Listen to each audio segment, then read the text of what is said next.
ماوەی زیاتر لە 3 مانگە کارەکانی پرۆژەی دروستکردن و بەجووسایتکردنی ڕێگەی سەرەکی نێوان کەلار دەربەندیخان کە زیاتر لە 41 کیلۆمترە وەستاوە. ئەمەش بەوەی خەرجنەکردنی بودجەی دابینکراو بۆ پرۆژەکە. هاوڵاتیان و شۆفێرانی سەر ڕێگاکەش داواکارن لە حکوومەت هەرچی زووە پارەی پێویست بۆ پرۆژەکە تەرخان بکات، چونکە بەوەی تێکچوون و یەکسایدی ڕێگاکە ڕۆژانە ڕووداوی هاتوچۆ لەم ڕێگەیەدا ڕوودەدات.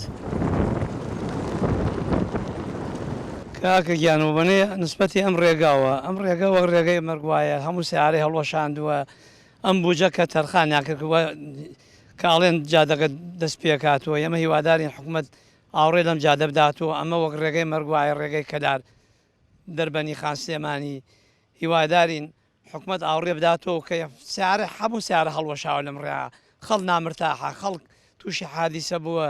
3 ساڵە بەم ڕێگەیە چووەکەم بەڕاستی هەتا بڵێ جادەوبانەکەی ناخۆشە، جادەوبانێکی زۆر مەترسیدارە، زۆر یعنی لالەبارە، یعنی بە هیچ جۆرێ جادەیەک نییە یعنی ژیانی لەسەر بکرێ بڵێ ژیانم ئاسایە لەسەر ئەم جادێ هیچ ڕێگایەکی وای تیان نییە یعنی بیگرێت یعنی ئەمەسا مەسافەیەکی کەمە ئەم جادێ ئاوایە، بەڵام ئەمە هەتا ئەو سەر زیاترە ڕۆی هەروێرانە.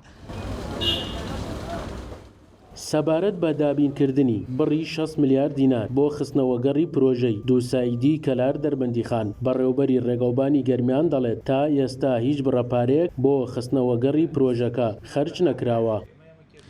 لە ڕاستیدا تاوەکو ئێستاکە بەڵێندەر دەست بەکار نەبووەتەوە ئەوە بە فەرمی شاگەدارمانی کردێتەوە کە دەست بەکار نابێتەوە. لەبەر ئەوە شایستەی دارایی ساڵی ڕابردوو هەیە تاوەکو ئێستاکە خەرج نەکراوە. دیارە ئەمەش بۆ گەڕێتەوە لە کاتی خەرجکردنی موچەدا شایستە دارەکانی بەڵێندەر خەرج ناکرێت. ئەمەش ئەوای کردووە کە بەڵێندەر متمانەی بەو نووسراوە نەبێ و دەست بەکار نەبێتەوە.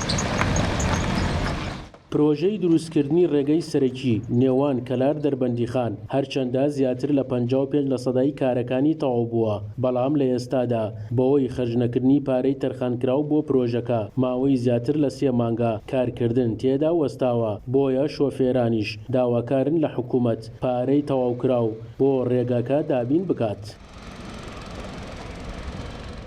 سەرکەوت ئەحمەد، کورسات نیوز، کەلار.